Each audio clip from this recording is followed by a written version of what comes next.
अगर बिल्डर को मैया ला तो तनी ठंडा ठंडा पानी के दम मिजाज जरल हो गया। पानी कहाँ से दियो पानी जी? ला शर्म न लगा हो?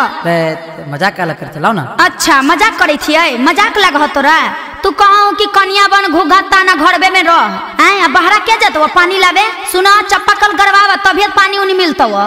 आज भर देना ना ना ना आज न मिलता वो, अपने से उठा जाके भर के लिया। खाते खाते ठीक है तू खाना देने तो पानी के देता है वो सब हम नहीं जाना ही हो।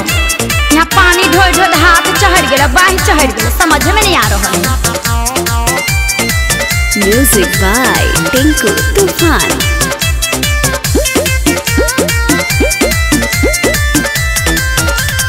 ए पिया ही आई नया नोहर कनिया जय बई नहीं लाबे इनार पस कनिया बुझल हो।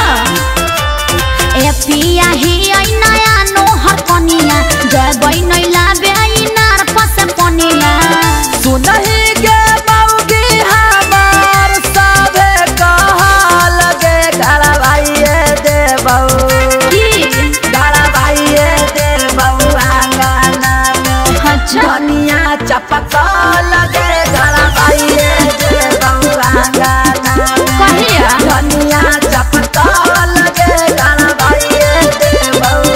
ए खाली कहूँ जी तू तो हमेशा कहूँ कि कनिया घोघा तन के घरे रही है। देख लो हम इंदिरा पर ना जबो अब की चप्पा कल गरवा भी ला पड़ता वो हम नहीं जबो पानी उन्हीं भरे ला बाहर।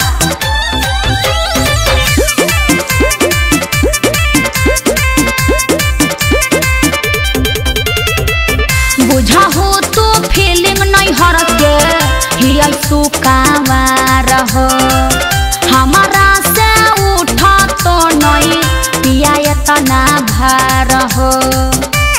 बुझल हो नैहर में भी सब कहियो न कैली बुझिया मौगी तोरा कहू परेशानी तब की दे दे बहू एगो तोरा प्यार के निशानी।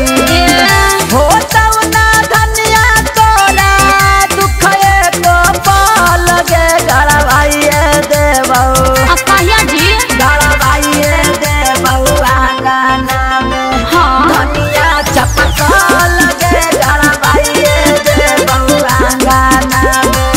धनिया चपका लगे घड़ा भाईए दे बहू। हाँ हर बात पर खाली फुसलाबो हूँ कहूँ कि गरबा देबो हरवा देबो लेकिन पानी भरे ला इंदिरा को भेज दे हूँ।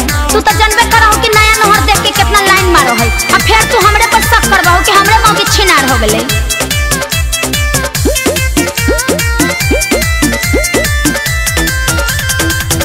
बनला नय हो बाथरू तोरा हो घर में जय बनय बहरा पिया भोर भेनु सार में। अजी बात का ना समझाऊ देखो तो कितना लाज के बात है।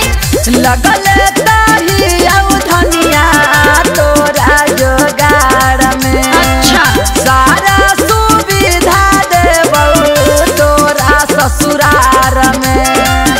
आज ना काल हो दुखवा तोर चाल गे घड़ा भाईए दे बहू। की घड़ा भाईए दे बहू आंगना में।